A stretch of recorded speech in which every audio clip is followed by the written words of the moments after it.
ప్రార్థన చేసుకుని ఉదయకాలపు కుటుంబ ప్రార్థన మనం ప్రారంభించుకుందాం. మరి దేవాతి దేవుడు గతించిన రాత్రికాల సమయంలో మరి మనల్ని చక్కటి విశ్రాంతిని అనుగ్రహించి వేకువజామునే ఆయన సజీవులుగా లేపి మరి ఉదయకాల సమయంలో చక్కగా ప్రార్థన చేసుకోవడానికి కుటుంబ ప్రార్థనలో భాగంగా దేవుడు మనకి ఇచ్చినటువంటి చక్కటి భాగ్యాన్ని బట్టి సమయాన్ని బట్టి దేవదేవునికి కృతజ్ఞతలు తెలుపుకుంటూ మరి ఉదయకాల సమయంలో కుటుంబ ప్రార్థన మనం చేసుకుందాం. రాత్రికాల సమయంలో మరి ప్రియులు సతీష్ కిరణ్ గారి గృహమునందు కృతజ్ఞత కూడికి మరి దేవునికి మహిమకరంగా జరిగింది. మరి ఆ కుటుంబాన్ని ప్రేమించి అనేక మంది పరిశుద్ధులు రాత్రికాల సమయంలో మరి అనేకులు ఆ కుటుంబాన్ని ప్రార్థనలో జ్ఞాపకం చేసుకోవడానికి, ఆ కుటుంబాన్ని మరి ఆశీర్వదించడానికి వచ్చినటువంటి పరిశుద్ధులందరిని బట్టి, చక్కనటువంటి మరి వాక్యాన్ని అందించినటువంటి దైవ సేవకులను బట్టి, రాత్రి జరిగినటువంటి పరిచర్యను అంతటిని బట్టి నేను దేవదేవుని స్తుతిస్తూ మహిమపరుస్తూ మరి రాత్రికాల సమయంలో దేవుడు చక్కనటువంటి విశ్రాంతిని అనుగ్రహించి వేకువజామునే మరలా మనల్ని లేపి ఈ ఉదయకాల భాగ్యాన్ని, ఈ ఉదయకాల సమయాన్ని దేవుడు మరి మనకు అనుగ్రహించి మరి మనల్ని సజీవులుగా లేపి ఆయన పరలోకమందు ఉన్నటువంటి కన్నతండ్రి చిత్తాన్ని నెరవేర్చేటువంటి పనిలో మరి మనకి చక్కటి అవకాశాన్ని ఇచ్చిన దేవదేవునికి కృతజ్ఞతలు మరొకసారి తెలియజేసుకొనుచు మరి సమయంలో ప్రార్థన చేసుకుని నేటి ఉదయకాలపు కుటుంబ ప్రార్థనలో మనందరం ముందుకు వెళ్దాం. మరి సమయంలో హెబ్రీయులకు రాసినటువంటి పత్రిక 3వ అధ్యాయాన్ని నేడు మనం బైబిల్ పఠనంగా లేఖన భాగాలని చదువుకుంటూ నేటి పరిచర్యలు ముందుకు కొనసాగుదాం. మోషబ ప్రార్థనతో నేటి కుటుంబ ప్రార్థన ప్రారంభించుకుందాం.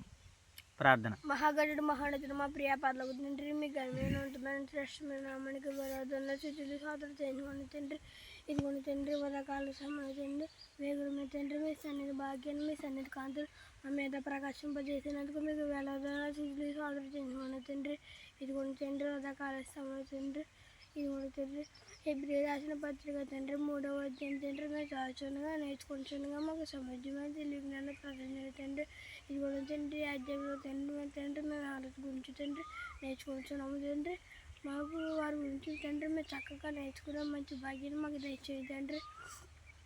ఇదిగోని తండ్రి ఈ ఉదయకాల సమయంలో తండ్రి మా స్థానిక సంఘానికి జ్ఞాపకం చేసుకొని వచ్చున్నాం తండ్రి. ఊదురు వైఎస్ఆర్ స్థానిక సంఘాలు దేవుని సాయంత్రం కాచి కాబట్టి వాక్యం పోసిన బియ్యంలో అడిగిన దేవుని సాయంత్రం కాచి కాపాడింది తండ్రి. ఇదిగోని తండ్రి పరిచయం వీక్షిస్తున్న తండ్రి, మీ బిడ్డలందరూ దేవుని సాయంత్రం కాచి కాపాడుతారు. వారికి చక్కటి ఆయనను ఆరోగ్యాన్ని బలాన్ని చైతన్యాన్ని దయచేయండి. ఈ ప్రార్థన మా ప్రాణాన్ని కుమారుడైన మా ప్రభువైన యేసుక్రీస్తు నామములో ఈ ప్రార్థన మీకు సమర్పించవచ్చు మా ప్రియ పరలోక తండ్రి. ఆమేన్. జై తల్లి ప్రార్థన. పరలోక మా కన్న గడిచిన కాలమైన కింద కాచుగా మీకు చేసుకున్నాం తండ్రి.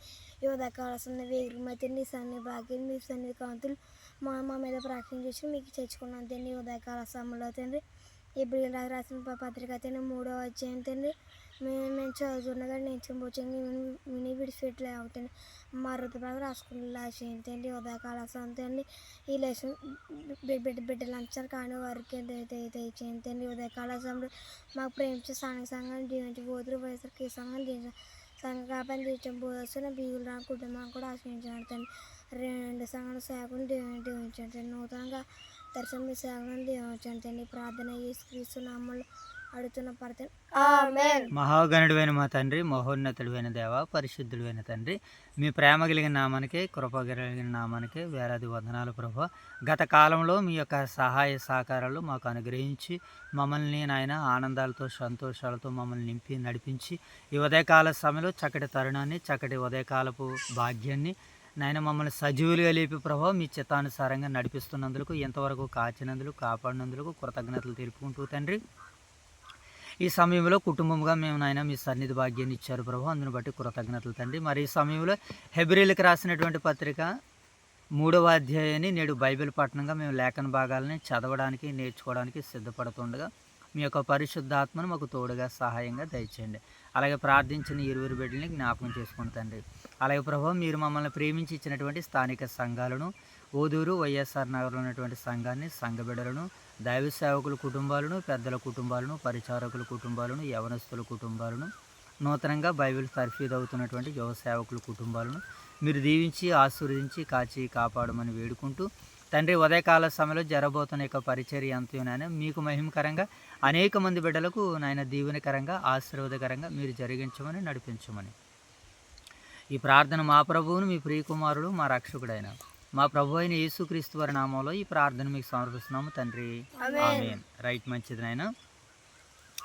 మరి ఉదయకాల సమయంలో దేవత దేవుడు మరి మనల్ని ప్రేమించి మరి ఆయన సన్నిధి భాగ్యాన్ని, ఆయన సన్నిధి కాంతులను వాక్యం ద్వారాగా మనకి ప్రకాశింపజేస్తున్న పరలోకమందున్న కన్న తండ్రి మరొకసారి కృతజ్ఞతాస్తుతి స్తోత్రాలు తెలియజేసుకొనుచు మరి ఉదయకాల సమయంలో మనం హెబ్రీలకు రాసినటువంటి పత్రికలోనికి మనము ప్రవేశం చేసాం కదా మోషే బాబు. మరి గత దినాలలో మొదటి అధ్యాయాన్ని, అలాగే రెండవ అధ్యాయాన్ని, అలాగే నేడు ఈ మూడవ అధ్యాయంలోనికి మనం అందరం కూడా ప్రవేశం చేయబోతున్నాం. ఓకేనా మోషే బాబు? కనుక ఇప్పుడు హెబ్రీ పత్రికలో మనం ఆల్రెడీ జర్నీ స్టార్ట్ చేసాం కదా. కొంత దూరం మనం ప్రయాణం చేసాం మొదటి అధ్యాయంలో. మొదటి అధ్యాయ ప్రయాణంలో మనం ఏమి నేర్చుకున్నాము? దేవదూతల కంటే యేసుక్రీస్తుల వారు గొప్పవాడు అని, ధర్మశాస్త్రాన్ని కంటే మరి యేసుక్రీస్తుల వారు గొప్పవారు అని, వారు యోధా క్రైస్తవులు వారు విశ్వసిస్తున్నటువంటి, వారు నమ్మినటువంటి నమ్మకంలో నుంచి వైదొలుగుతూ వారికి వచ్చినటువంటి కష్టాలను బట్టి, కన్నీళ్ళను బట్టి వారు ఎక్కడికి వెళ్దాం అనుకున్నారో మరలా ధర్మశాస్త్రంలోనికి వెళ్ళిపోదాం అనుకున్నారు. అలా ధర్మశాస్త్రంలోనికి వెళ్తున్నారన్నటువంటి విషయము మరి పౌలు గారికి తెలిసినటువంటి సందర్భంలో ఈ పత్రికను హెబ్రీ సంఘానికి వ్రాస్తూ వారిని క్రీస్తు ప్రభుల వారు ఎంత గొప్పవారో తెలియజేస్తారు. మొదటి అధ్యాయంలో సృష్టి కంటే, దేవదూతల కంటే ఆయన గొప్పవాడని రచయిత ప్రూవ్ చేస్తున్నాడని మనం మొదటి వర్తమానంలో, మొదటి సందేశంలో, మొదటి అధ్యాయం ద్వారాగా విన్నటువంటి వర్తమానం. ఇక రెండవ అధ్యాయంలో మనం ప్రయాణం మొదలుపెట్టినప్పుడు మరలా రెండవ అధ్యాయంలో మనం ఏం నేర్చుకున్నాం మోషే బాబు? యేసుక్రీస్తుల వారి యొక్క రక్షణను మనం నిర్లక్ష్యం చేయకూడదని, మనం వినినటువంటి సంగతులను విడిచిపెట్టి మరలా మనం లోకంలోనికి వెళ్ళిపోకూడదని, ఏమండి ధర్మశాస్త్రాన్ని అతిక్రమించినటువంటి వారికి శిక్ష ఎలాగైతే ఉన్నదో యేసుక్రీస్తుల వారి ద్వారాగా వచ్చినటువంటి ఆ రక్షణను కానీ, ఆ మాటలను కానీ, ఆ విశ్వాసంలో నుంచి కానీ మనం వైదొలిగిపోతే ప్రమాదం ఉందని, ఆయన కూడా మనవలే బాధల్ని, కష్టాలని, శ్రమలని ఆయన కూడా అనుభవించాడని, అలాగే శ్రమలు అనుభవిస్తున్నటువంటి వారికి, కష్టాలు అనుభవిస్తున్నటువంటి వారికి ఆయన సహాయకుడిగా ఉన్నాడని, ప్రధాన యాజకుడిగా ఉన్నాడని రెండవ అధ్యాయం ద్వారాగా మనం విన్నటువంటి వర్తమానం. ఓకేనా మోషే బాబు? ఇక్కడ ఈ మూడవ అధ్యాయంలో మనం వినబోతున్నటువంటి సందేశం ఏంటయ్యి అన్నట్లయితే, రచయిత ఈ మూడో అధ్యాయం ద్వారా ఏం చెప్పాలనుకుంటున్నాడని ఆయన ప్రయత్నం చేస్తున్నాడని జాగ్రత్తగా ఇప్పుడు మూడవ అధ్యాయంలోనికి మరలా మన విశ్వాస ప్రయాణాన్ని, భక్తి ప్రయాణాన్ని కొనసాగించుకునేటువంటి ప్రయత్నాలు చేద్దాం. ఓకేనా మోషే బాబు? ఇక ఈ మూడవ అధ్యాయంలో సుమారుగా మనకి ఎన్ని వచనాలు కనబడుతున్నాయి? 19 వచనాలు కనబడుతున్నాయి కదా.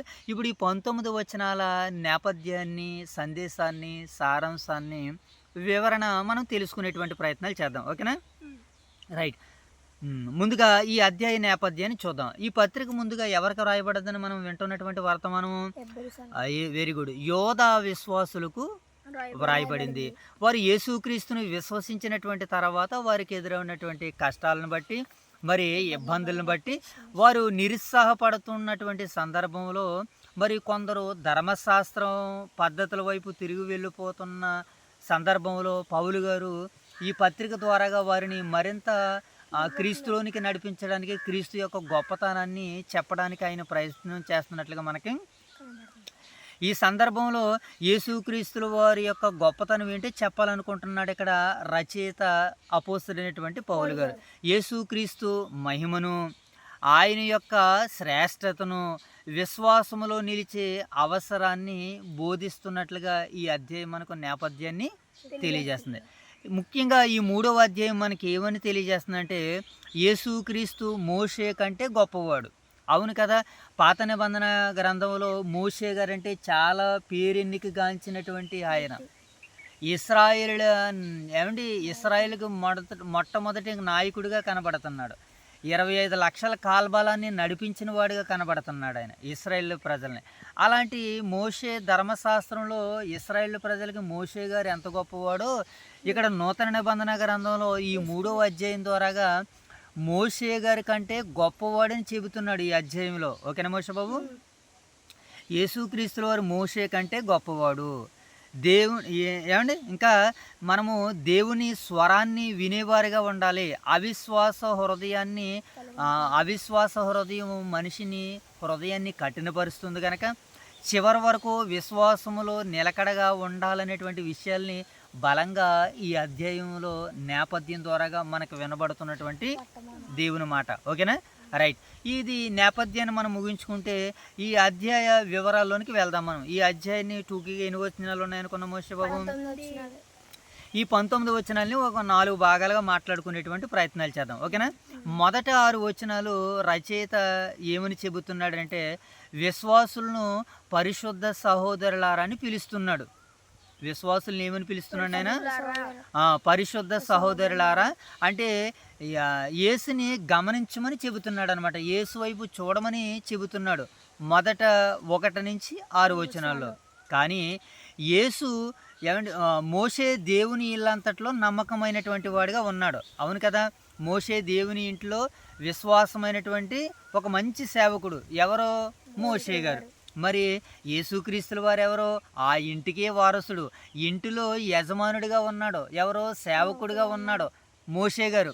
కానీ యేసుక్రీస్తుల వారు ఎలా ఉన్నారో?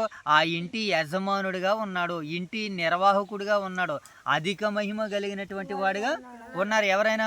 ప్రభు అయిన యేసుక్రీస్తుల వారు. కనుక మోషే కంటే ఆయన ఎలా గొప్పవాడు అంటే మోషే దేవుని ఇల్లంతట్లో నమ్మకమైనటువంటి వాడిగా ఉన్నాడు. కానీ యేసుక్రీస్తుల వారు ఆ ఇంటిని నిర్మించిన వాడిగా ఉన్నాడు, ఆ ఇంటికి యజమానుడిగా ఉన్నాడు. కనుక ఇప్పుడు మోషే కంటే యేసుక్రీస్తుల వారు గొప్పవారని ఈ అధ్యాయం ద్వారాగా రచయిత తెలియజేయాలనుకుంటున్నాడు.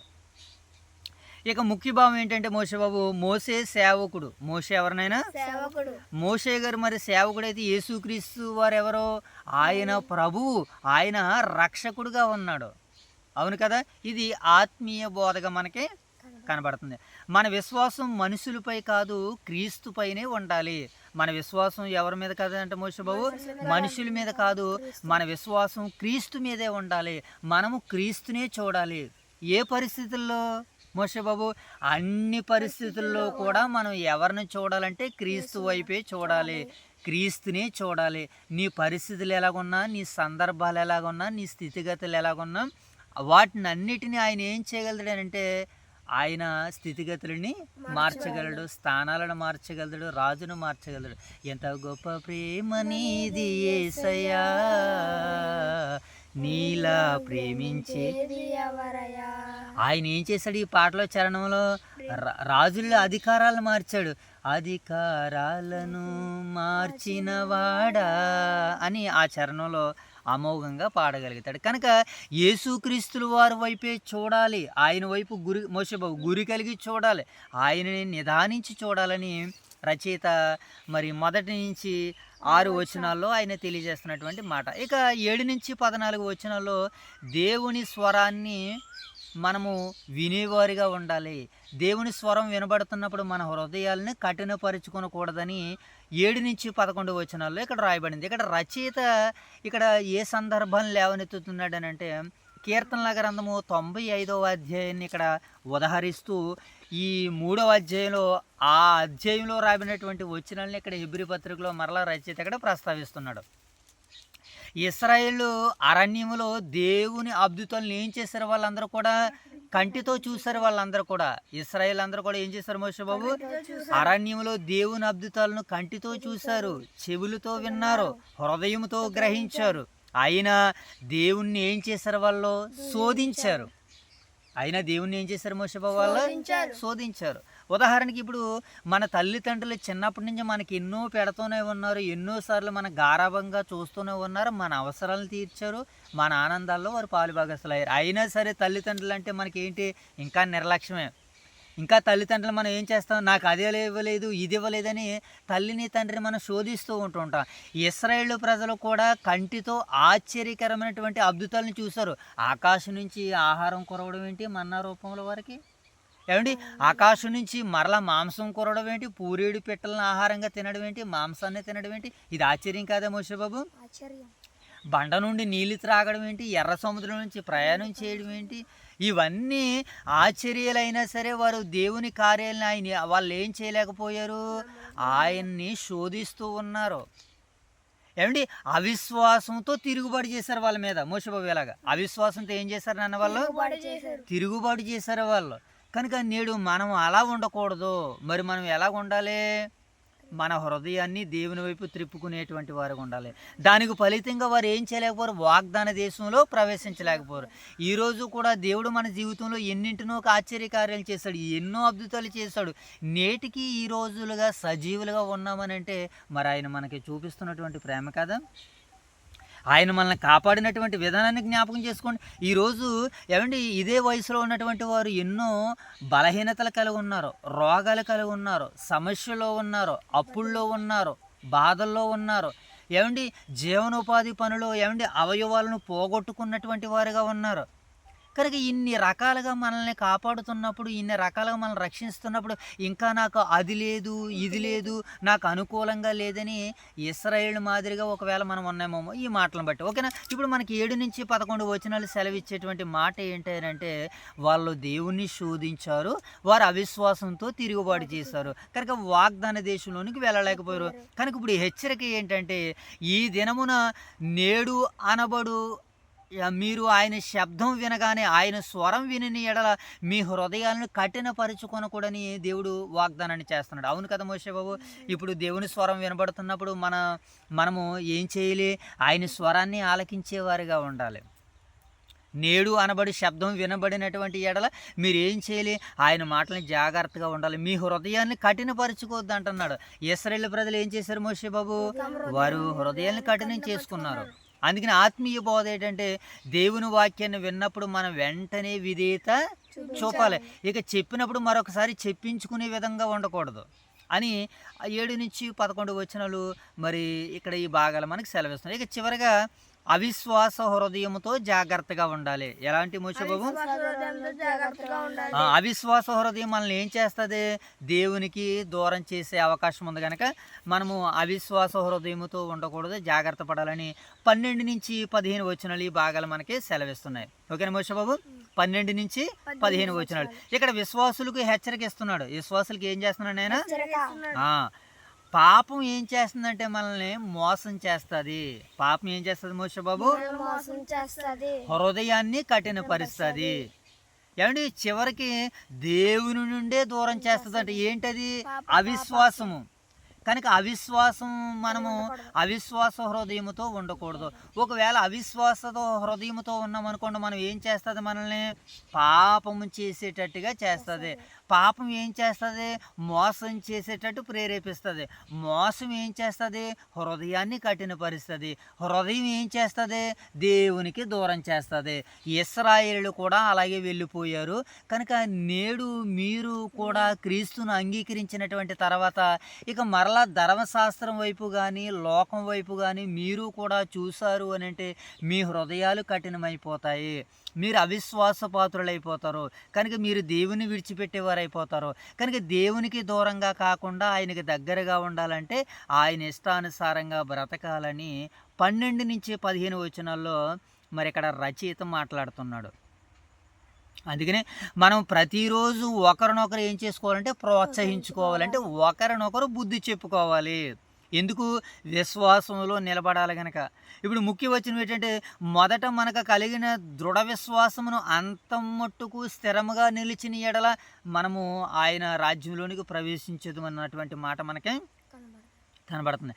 ఆత్మీయ బోధ ఇటు మోషే బాబు, క్రైస్తవ జీవితము ఒకరోజు ఉత్సాహం అనేటువంటిది కాదు, అది చివరి వరకు నిలిచే ప్రయాణం. అదేంటి మోషే బాబు, చివరి వరకు నిలిచే ప్రయాణం అని మరి 12-15 వచనాల్లో ఈ భాగాలు మనకు సెలవిస్తున్నాయి. ఇక చివరిగా 16-19 వచనాల్లో మరి ఎవరు విశ్రాంతిలో ప్రవేశించలేదు అని ఈ లేఖన భాగాలు ఇక్కడ మనకి సెలవిస్తున్నాయి. అరణ్యంలో దేవునికి అవిధేయులైన వారు దేవుని శక్తిని చూశారు, అయిన వారు ఏం చేయలేదు, నమ్మలేకపోయారు. 16-19 వచనాలు ఈ భాగాలు మనకి, వారు అరణ్యంలో దేవునికి అవిధేయులయ్యారు, దేవుని శక్తిని చూశారు, కానీ వారు ఏం చేయలేకపోయారు, నమ్మలేకపోయారు. సమస్య ఏంటి, వారికి అవిశ్వాసం ఉంది కనుక. ఏమంటే తుది సందేశం ఏంటంటే అవిశ్వాసము దేవుని ఆశీర్వాదాలను కోల్పోయేలా చేస్తుంది. అవిశ్వాసం ఏం చేస్తుంది మోషే బాబు, దేవుని ఆశీర్వాదాలను మనం పొందకుండా కోల్పోయేలాగా మనల్ని చేస్తుంది. కనుక విశ్వాస విషయంలో మనం ఎలాగ ఉండాలంటే చాలా నమ్మకంగా ఉండాలి. నమ్మకమే మన విశ్వాసానికి మూలము అని ఈ భాగాలు మనకి ఇక్కడ 16 నుంచి 19 వచనాలు మనకి తెలియజేస్తున్నాయి. ఇక చివరిగా ఈ అధ్యాయ మరి సందేశం ఏంటని మనం జాగ్రత్తగా చూసినప్పుడు మనకి ఈ అధ్యాయంలో మరి మోషే గారి కంటే యేసుక్రీస్తుల వారు గొప్పవాడైన రచయిత ఇక్కడ ఈ అధ్యాయంలో ఆయన చెప్పాలనుకుంటున్నారు. ఓకేనా మోషే బాబు? మనం ఏం చేయాలట? యేసుని ఏం చేయాలి? మనము గమనించాలి. మనము గమనించవలసింది ప్రపంచాన్ని కాదు, దేవుని స్వరాన్ని వినాలి. ఏమండి? దేవుని స్వరాన్ని వినాలి. దేవుని స్వరాన్ని వినేటప్పుడు మనం ఆలస్యము చేయకూడదని మరి మనకి ఇక్కడ ఈ మాటల్లో ఈ అధ్యాయం మనకి సెలవిస్తుంది అనమాట. యేసును మనం ఏం చేయాలి మోషే బాబు? గమనించి చూడాలి. ప్రపంచాన్ని కాదు, మనుషుల్ని కాదు, మనము నేరుగా క్రీస్తునే చూడాలని మరి ఈ అధ్యాయం మనకి సందేశ రూపంలో ఇస్తుంది అనమాట. హృదయాన్ని మనం ఏం చేసుకోకూడదు? కఠినపరుచుకోకూడదు. ఏం చేయాలి మోషే బాబు? హృదయాన్ని కఠినపరుచుకోకుండా ఉండాలంటే హృదయం ఏం చేయాలి? హృదయంతో ప్రార్థన చేసింది, హృదయ స్వరంతో హన్న ప్రార్థన చేసింది కదా. మనము కూడా దేవుని స్వరాన్ని వినేవారుగా ఉండాలి. అప్పుడు హృదయం ఏం చేయబడదు? కఠినపరచబడదు. ఓకేనా? నెక్స్ట్ వన్కి ఏంటంటే అవిశ్వాసము ప్రమాదకరమని ఈ 3వ అధ్యాయం ఎబ్రీ గ్రంథం 3వ అధ్యాయం మనకి సెలవిస్తుంది. ఏంటి? అవిశ్వాసము ప్రమాదకరము. అది నెమ్మదిగా దేవుని నుంచి మనల్ని ఏం చేస్తుంది మోషే బాబు? దేవుని నుంచి మనల్ని కనుక మనం ఎలా ఉండకూడదు? అవిశ్వాసులుగా ఉండకూడదు. ఇక ఇది ఈ అధ్యాయానికి సంబంధించినటువంటి సందేశం. ఇక ఈ అధ్యాయ సారాంశాన్ని మనం చూస్తున్నప్పుడు ఏంటి మోషే బాబు? యేసుక్రీస్తుల వారు మోషే కంటే గొప్పవాడని ఈ అధ్యాయం మనకి సారాంశాన్ని ఇస్తుందన్నమాట. యేసుక్రీస్తుల వారి కంటే మోషే కంటే యేసుక్రీస్తుల వారు గొప్పవారు. దేవుని స్వరాన్ని మనం వినాలి. ఎవరి స్వరాన్ని వినాలి మోషే? దేవుని స్వరాలు వినాలంటే ఈరోజు లోకంలో ఎన్నో స్వరాలు మనకి వినబడుతూ ఉంటాయి. ఆటలాడుకుందాం అనేటువంటి స్వరము, పాటలు పాడుకుందాం అనేటువంటి స్వరము, ఏమండి చంటి పిల్లల స్వరము, ఏమండి లోకములో సమస్యల స్వరము, బాధల స్వరము, వేదనల స్వరము, ఏమండి రోదనల స్వరము, ఆనందాల స్వరము, ఎన్నో స్వరాలు ఉన్నాయి కదా. ఇవన్నిటికంటే ముఖ్యమైనటువంటి స్వరము ఏంటంటే దేవుని స్వరము. ఎవరైతే దేవుని స్వరాన్ని వింటారో వారు ఎలా ఉంటారా అంటే మరి చక్కగా దేవునిలో ఉంటారని ఈ అధ్యాయం మనకి సెలవిస్తుంది. దేవుని స్వరాన్ని వినాలి. దేవుని స్వరం మనం వింటే మనల్ని అవిశ్వాసులుగా చేయదు. అవిశ్వాసం నుండి జాగ్రత్త పడాలని దేవుని స్వరం మనందరితో మాట్లాడుతుంది. దేవుని స్వరం మనం వినాలంటే మనం ఎలా ఉండాలి? ఏ స్వరాన్ని వినకుండా నిశ్శబ్దంగా ఉన్నప్పుడు దేవుని స్వరం సూటిగా స్పష్టంగా మన కంటికి మన చెవులకి ఏమండి కరెక్ట్గా దేవుని మాట మనకి వినబడుతూ ఉంటుంటుంది. ఏమంటే ఇక ఈ అధ్యాయం మనకి ఏమనిస్తుందంటే ఇది విశ్వాసులకు హెచ్చరికగా ఒక ప్రోత్సాహంగా ఉన్నదని ఈ అధ్యాయం మనకి మరి సారాంశంగా ఇస్తుంది కనుక మరి ఇది హెబ్రీ పత్రిక 3వ అధ్యాయం యొక్క నేపథ్యము, సందేశము, సారాంశము, వివరణ. ఇక మనం ఆచరణలో పెట్టవలసినటువంటి విషయాలు ఏంటో చూద్దాం. ఓకేనా మోషే బాబు? మనం ఏ విషయాలను ఆచరణలో పెట్టాలి? నేను దేవుని స్వరాన్ని వింటున్నానా లేదా? ఏంటి మనం ఆచరణలో పెట్టవలసిన విషయాలు ఏంటి మోషే బాబు? నా హృదయం కఠినపరచబడుతుందా? మన హృదయాలు అనేటువంటివి కఠినపరచకుండా ఉండాలంటే ఎప్పుడు కూడా మనము దేవుని స్వరాన్ని వినేటువంటి వారిగా ఉండాలి. కష్టాల్లో కూడా విశ్వాసములో నిలుస్తున్నామా పడిపోతున్నామా? అది ప్రశ్న. కష్టాల్లో కూడా మనం ఎలా ఉండాలి? విశ్వాసములో నిలిచేవారిగా ఉండాలి, పడిపోయేవారిగా. ఇతర విశ్వాసాలు మనం ఏం చేయాలంటే ప్రోత్సహించాలి. ఇతర విశ్వాసాలు ఏం చేయాలి మోషే బాబు? ప్రోత్సహించాలి. కనుక ఇది ఈ అధ్యాయం యొక్క సందర్భ సన్నివేశ నేపథ్య వివరణలో. ఇక ఈ అధ్యాయం మనం ఒక్కసారి మనము టూకీగా లేఖన భాగాలు మనం చదువుకుంటూ నేటి పరిచర్యను మనము ముగించుకునే ప్రయత్నాలు చేద్దాం. ఓకేనా మోషే బాబు? రైట్, మొదటి వచనం చదువు. 3వ అధ్యాయం మొదటి వచనం చదువున్నాను. ఇందువలన పరలోక సంబంధమైన పిలుపులో పాలు పొందిన పరిశుద్ధ సహోదరులారా, మనం ఒప్పుకొనిన దానికి అపోస్తులుడును ప్రధాన యాజకుడైన యేసు మీద లక్ష్యం ఉంచండి. అంటే మనం ఎవరి మీద లక్ష్యం ఉంచాలి? మన గురి, మన గమ్యము యేసుక్రీస్తుల వారి మీద లక్ష్యం ఉంచాలి. ఆ యేసుక్రీస్తుల వారి మీద ఎవరైతే లక్ష్యం ఉంచుతారో వారికి మేలని పేతురు పత్రికలో మాట్లాడాడు. ఏమండి ఆ వేకువ చుక్క మనలో హృదయించేంత వరకు, ఏమండి ఉదయించేంత వరకు అది చీకటి గల చోటును వెలుగుచ్చి దీపమై ఉన్నదని అంటూ ఆ వాక్యం పట్ల ఎవరైతే లక్ష్యం ఉంచుతారో వారికి మేలు కలుగుతుందని చెబుతున్నాడు. కనుక మన పరలోక సంబంధమైనటువంటి పిలుపులో పాలు పొందినటువంటి పరిశుద్ధ సహోదరులము మనం ఒప్పుకొనిన దానికి అపోస్తులుడును ప్రధాన యాజకుడు అయిన యేసు మీద మనం లక్ష్యం ఉంచాలి. మోషే గారి మీద కాదు, ధర్మశాస్త్రం మీద కాదు, మన కష్టాలు కాదు, హింసలు కాదు, బాధలు కాదు, యేసు వైపే మనం ఏం చేయాలి. ఎప్పుడైతే నిదానించి ఆయన వైపు చూస్తామో మన పరిస్థితులు, మన సమస్యలు అన్నీ కూడా రివర్స్ అయిపోతాయి, మారిపోతాయి. అవి ఏమైపోతాయి మోషబాబు? మారిపోతాయని మనకి ఇక్కడ అధ్యాయం సెలవిస్తుంది. రెండవ వచనం, దేవుని ఇల్లంతట్లో మోషే నమ్మకముగా ఉండినట్లు ఈయన కూడా తను నియమించిన వానికి నమ్మకంగా ఉన్నాడు. మోషే గారు దేవుని ఇల్లంతట్లో నమ్మకంగా ఉన్నారు. యేసుక్రీస్తుల వారు కూడా దేవుని ఇల్లంతట్లో ఆయన కూడా ఎలాగున్నాడు? ఆయన కూడా నమ్మకంగా ఉన్నాడు. ప్రతి ఇల్లును ఎవడైనా ఒకని చేత కట్టబడును కానీ సమస్తమును కట్టువారు ఎవరినైనా దేవుడే. ఇంటికంటే దానిని కట్టినవాడు ఎక్కువ ఘనత పొందినట్లుగా ఆయన మోషే కంటే ఎక్కువ మహిమకు అర్హుడుగా ఎంచబడును. ముందు చెప్పబోవు సంగతులకు సాక్షార్థముగా మోచే పరిచారకుడై ఉండి దేవుని ఇల్లంతట్లో నమ్మకంగా ఉండెను. అయితే క్రీస్తు కుమారుడై ఉండి ఆ ఇంటి మీద నమ్మకంగా ఉన్నాడు. ఇప్పుడు యేసుక్రీస్తుల వారు ఎలా ఉన్నారు? దేవునికి కుమారుడుగా ఉన్నాడు. దేవునికి కుమారుడుగా ఉన్నాడు. ఆ ఇంటి మీద నమ్మకమైనటువంటి వాడుగా ఉన్నాడు. మోషే గారి ఇల్లు అంతట్లో నమ్మకమైన వాడు, ఇంటి పైన యేసుక్రీస్తుల వారు నమ్మకమైనటువంటి వాడుగా కనబడుతున్నాడని వ్యత్యాసాన్ని చూపిస్తున్నాడు, పోలికల్ని చూపిస్తున్నాడు. అలాగని చిన్నవాడు మోషేని చెప్పట్లేదు. యేసుక్రీస్తుల వారి కంటే ఆయన కేడరని చెబుతున్నాడు. అవును కదా, మనం అందరం కూడా ఈ లోకంలో ఉన్నటువంటి వ్యక్తులు, మనుషులందరూ కూడా యేసుక్రీస్తుల వారి కంటే గొప్పవారు ఏ ఒక్కరో ఈ భూమి మీద ఎవ్వరూ లేరు. కానీ ఆయనలా ఉండాలని దేవుడు ప్రయాసపడమన్నాడు. ఏమండి, పూర్వం భక్తులందరూ కూడా ఆయన గురించికే ప్రవచించారు, ఆయన గురించికే మాట్లాడారు. ఎవరో ప్రభు అయిన యేసుక్రీస్తుల వారి గురించికే మాట్లాడారు. ఇప్పుడు చూద్దాం 8వ వచనం 5వ వచనం, ముందుగా చెప్పబో సంగతులు సాక్షార్థంగా మోచే పరిచయం అయితే యేసుక్రీస్తుల వారు కుమారుడే ఉండి నమ్మకంగా ఉన్నాడు.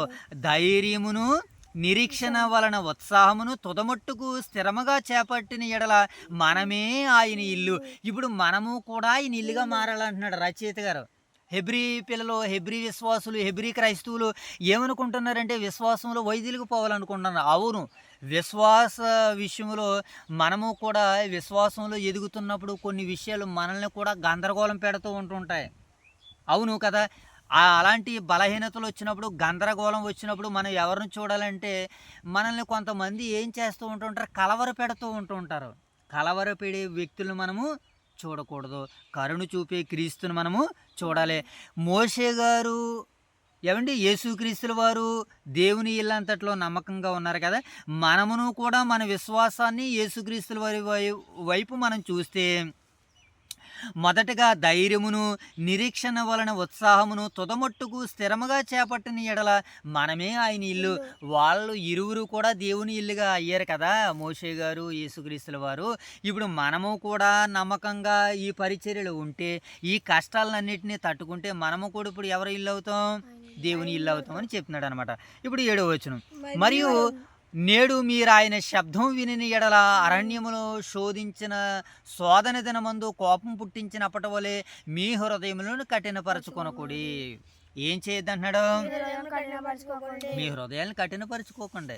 ఎందుకు కఠినపరుచుకుంటున్నారు? వాళ్ళు దేవుని స్వరాన్ని సరిగా వినలేకపోతున్నారు. మరి ఏ స్వరాన్ని వింటున్నారు? ఈ స్వరాన్ని సరిగా వినలేకపోతున్నారంటే లోక స్వరం ఏదో వింటున్నారు, వాళ్ళు అబద్ధ స్వరం ఏదో వింటున్నారు. అన్యాయ స్వరాన్ని, సిరి అనేటువంటి స్వరాన్ని, సుఖం అనేటువంటి స్వరాన్ని, ఏమండి భక్తిహీనటువంటి స్వరాన్ని వారు వింటున్నారు. అందుకనే అలాంటి స్వరాన్ని మీరు వింటే ఏం చేస్తారంటే దేవునికి కోపం పుట్టించిన వారు అవుతారు, మీ హృదయాలను మీరు కఠినపరుచుకుంటారు. కనుక 40 సంవత్సరములు నా కార్యములను చూసి మీ పితరులు నన్ను పరీక్షించి శోధించారు. మన పూర్వీకులు ఏం చేశారట? దేవుణ్ణి పరీక్షించారట. వస్తువులను కదా పరీక్షించాలి, వ్యక్తులను కదా పరీక్షించాలి, దైవాలను పరీక్షించేంత స్థాయికి ఎదిగిపోయారా వీళ్ళు? అవును. ఎందుకనంటే దేవుడు తన పిల్లలుగా చేసుకున్నాడు కదా, అది గారం. వాళ్ళకే గారం బిడేశాడు ఆయన బాగా. మరి అంతే కదా, ఏ బిడ్డకైనా ఏ తండ్రికైనా బిడ్డలంటే ఏంటి? గారమే. అలాగే తండ్రి గారాబం పెట్టుకున్నాడు. ఆ గారాబం పెట్టుకున్నటువంటి పిల్లలు ఏం చేశారు? పరీక్షించారు. ఏమండి, ఆయన్ని పరీక్షించేంత స్థాయికి ఎదిగారు. అలా ఉండడానికి మనము వీలు లేదు అని దైవవాక్కు మనకే సెలవిస్తుంది. తర్వాత మాట 40 సంవత్సరములు నా కార్యములు చూసి మీ పితరులను పరీక్షించి శోధించిరి, కావున నేను ఆ తరము వారి వలన విసిగి. ఏమండి, దేవుడు తన పిల్లలను బట్టి ఏం చేశాడండి మోషే బాబు? విసిగిపోయాడట. ఏమండి, పిల్లలను బట్టి విసిగిపోతే ఏం చేస్తాం? లాగిపెట్టి ఒకటి కొడుతూ ఉంటుంటాం పిల్లల్ని. పిల్లల ద్వారాగా విసుగు పెట్టకూడదు కదా, విశ్రాంతి పొందాలి ఆ తండ్రి. ఏం చేయాలి? ఆ తండ్రి విశ్రాంతి పొందాలి, ఆ తండ్రిని సుఖపెట్టాలి కదా. కానీ విసిగించేటువంటి పిల్లలు ఉన్నారంటే మరి ఏం చేయాలి? అందుకని అరణ్యంలో రాలిపోయారు వాళ్ళందరూ కూడా. అదే చెప్తున్నాడు ఇక్కడ పరిశుద్ధాత్ముడు. ఏమండి, మీ పితరులు నన్ను పరీక్షించి శోధించి, కావున నేను ఆ తరం వారి వలన విసిగి. ఏమండి, ఆ తరం వారి వలన ఏం చేశాడట ఆయన? విసిగిపోయాడు. మరొక తరం తర్వాత ఏం చేసి ఉంటాడు ఆయన? ఆ విశ్రాంతి పొంది ఉంటాడు.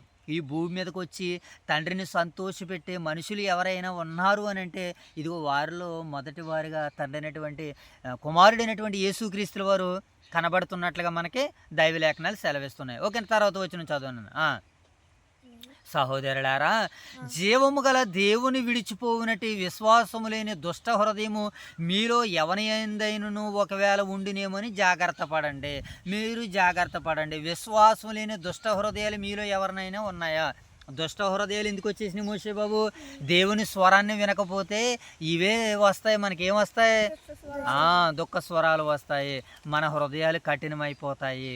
కనుక ఏమండి, జీవము గల దేవుని విడిచిపోయినట్టు విశ్వాసం లేని దుష్ట హృదయం మీలో ఎవరి ఎందైనా ఉందినేమో ఒకవేళ జాగ్రత్తగా చూసుకునండి.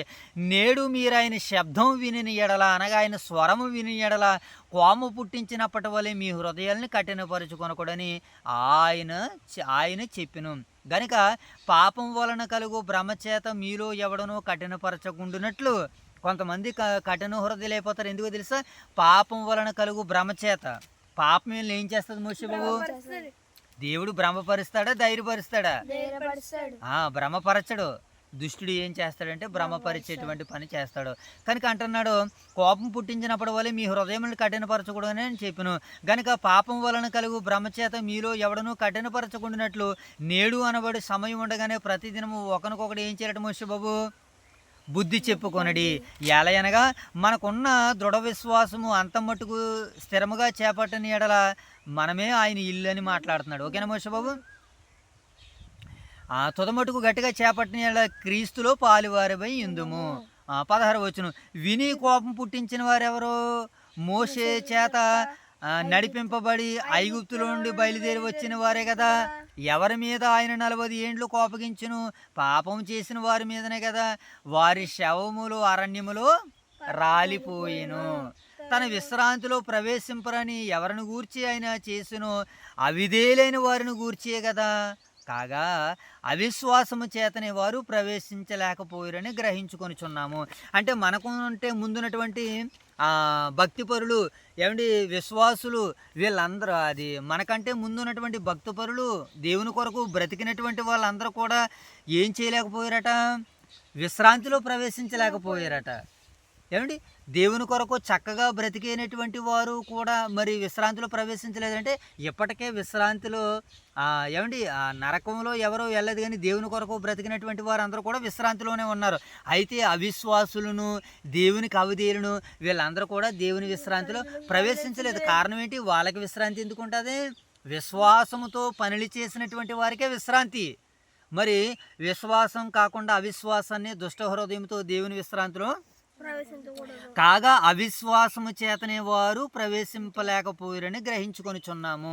కనుక దేవుడు సిద్ధపరిచిన విశ్రాంతి ఒకటి ఉంది. ఆ విశ్రాంతిలో మనము, మీరు, నేను ప్రవేశించాలంటే ఈ లోకంలో హింసలు, కష్టాలు అనేటువంటివి ఎదురవుతాయి. మనం క్రీస్తు వైపు చూస్తే దేవుడు వాటిలన్నిటిలో నుంచి మనల్ని కాపాడతాడు. అయినా ఈ లోకంలో కొద్ది కాలము తాత్కాలికంగానే మనం ఉంటాం. కనుక స్థిరమైన లోకము విశ్రాంతి మనుషులు మరణించిన తర్వాత ఉంది, అక్కడికి వెళ్ళబోతున్నాం కనుక దాని కొరకు మీరు సిద్ధపడండి అని ఎవరైతే హెబ్రీ యోధా క్రైస్తవులు ఉన్నారో వారు విశ్వాసంలో వెనక్కి వెళ్ళిపోతున్నారో, క్రీస్తుకు వారు సరిగా అర్థం కాలేదు, ఆ క్రీస్తు అంటే ఎవరో దేవదూతల కంటే గొప్పవాడని వారు ఏ ధర్మశాస్త్రంలోనికి అయితే వెళ్దాం అనుకున్నారో ఆ ధర్మశాస్త్రం కూడా క్రీస్తుని చూపిస్తుందని పౌలు గారు పాత నిబంధన కాలంలో ఉన్నటువంటి చట్టాలని శాసనాలను ఎత్తి చూపిస్తూ వారు ఎలాగైతే విశ్రాంతిలో ప్రవేశించలేదంటే వారు హృదయాల్ని కఠినం చేసుకున్నారు కనుక మీరు మీ హృదయాల్ని కఠినం చేసుకోకండి, మీ కొరకు దేవుడు విశ్రాంతిని సిద్ధపరిచాడు. కారణం ఏంటంటే 6 దినాలు ఆయన కష్టపడి పనిచేసి సృష్టిని కలిగించి 7వ దినాన్ని ఆయన ఎలాగైతే విశ్రాంతి తీసుకున్నాడో మీకు మాకు కూడా మనందరికీ ఈ లోకంలో విశ్వాసులుగా ఉన్నంతసేపు మనకు పని ఉంది, విశ్వాసాన్ని పనిని ముగించుకున్న తర్వాత విశ్రాంతి ఉందని పౌలు గారు రచయిత ఈ అధ్యాయం ద్వారాగా ఈ మాటలు మనకి ఈ అధ్యాయం ద్వారాగా తెలియజేయాలనుకున్నాడు. ఇది ఈ హెబ్రీ పత్రిక 3వ అధ్యాయం యొక్క సందేశము, సారాంశము, వివరణ. ఓకేనా మోషే బాబు? కనుక మనం అందరితోని ఎలాగ ఉండాలని అంటే విశ్వాసులందరినీ ప్రోత్సహించేవారిగా ఉండాలి. మనము దేవుని స్వరాన్ని వింటున్నాం కనుక మన హృదయాన్ని కఠినము చేసుకోకూడదు. హృదయాన్ని కఠినపరుచుకున్నవాడు కీడులో పడతారు, మనవారు అరణ్యములు కీడులోనే పడ్డారు. మనం ఈసారి మన హృదయాన్ని కఠినం చేసుకోకూడదు, మన హృదయాన్ని కరిగించుకుంటే మన అందరికీ విశ్రాంతి ఉన్నదని హెబ్రీ పత్రిక 3వ అధ్యాయం మనకు సెలవిస్తుంది కనుక ఇంతవరకు విన్న వాక్యాన్ని దేవుడు మన వెనుకడిలో ఫలింపజేయను గాక. ఆమేన్. మహాగణుడైన మా తండ్రి, మహోన్నతుడైన దేవ, పరిశుద్ధుడైన తండ్రి, మీ ప్రేమ కలిగిన నామానికి కృతజ్ఞతలు. నాయన ఈ ఉదయకాల సమయంలో ఎంతవరకు మీ యొక్క సన్నిధి భాగ్యాన్ని, సన్నిధి కాంతులను వాక్యం ద్వారాగా హెబ్రీ పత్రిక 3వ అధ్యాయం ద్వారాగా మీరు మాతో మాట్లాడారని మేము విశ్వసిస్తున్నాం తండ్రి. అయ్యా, మరి ఈ సమయంలో హెబ్రీ పత్రిక 3వ అధ్యాయము మొదటి భాగంలో విన్నటువంటి మాటలు తండ్రి, మోషే గారు నాయన యేసుక్రీస్తుల వారు మోషే గారి కంటే గొప్పవారు అని నాయన, ఆయన ఈ భూమి మీదకి ఆయన వచ్చినటువంటి విధానము, ఆయన యొక్క గొప్పతనాన్ని ఇదిగో 2 అధ్యాయాల ద్వారాగా 3 అధ్యాయాల ద్వారాగా మేము విన్నాము తండ్రి. ఆ రోజు నాయన మీ మాటను వినకుండా హృదయాల్ని కఠినం చేసుకున్నారు, కీడులో పడ్డారు తండ్రి, అరణ్యంలో రాలిపోయారని పరిశుద్ధాత్మ ద్వారా మీరు మాతో మాట్లాడినందుకు కృతజ్ఞతలు. వినవాక్యం మా హృదయాంతరంగంలో అది 30 60 100 ఫలింపజేయమని వేడుకుంటూ తండ్రి, ఈ మాటలు వినబోతున్నటువంటి నీ బిడ్డలందరినీ దీవించి ఆశీర్వదించి కాచి కాపాడమని తండ్రి, ఉదయకాల సమయంలో మీరు మమ్మల్ని ప్రేమించి ఇచ్చినటువంటి మా యొక్క స్థానిక సంఘాలను, సంఘ దైవ సేవకులను, నడిపిస్తున్నటువంటి బిడ్డలను అందరినీ మీరు దీవించి ఆశీర్వదించి కాచి కాపాడమని వేడుకుంటూ తండ్రి, ఎంతవరకు ఈ చక్కటి పరిచర్ని మీరు మాతో ఉండి మమ్మల్ని ముందుకు నడిపించినందుకు మరొకసారి స్తుతులు స్తోత్రాలు తెలియజేసుకుంటూ ఈ ప్రార్థన అంతటిని మా ప్రభువురు, మీ ప్రియ కుమారులు, మా రక్షకుడైన మా ప్రభు యేసుక్రీస్తు వారి నామములో ఈ ప్రార్థన మీకు సమర్పిస్తున్నాం తండ్రి. అందరికీ వందనాలైనా. Okay, God bless you.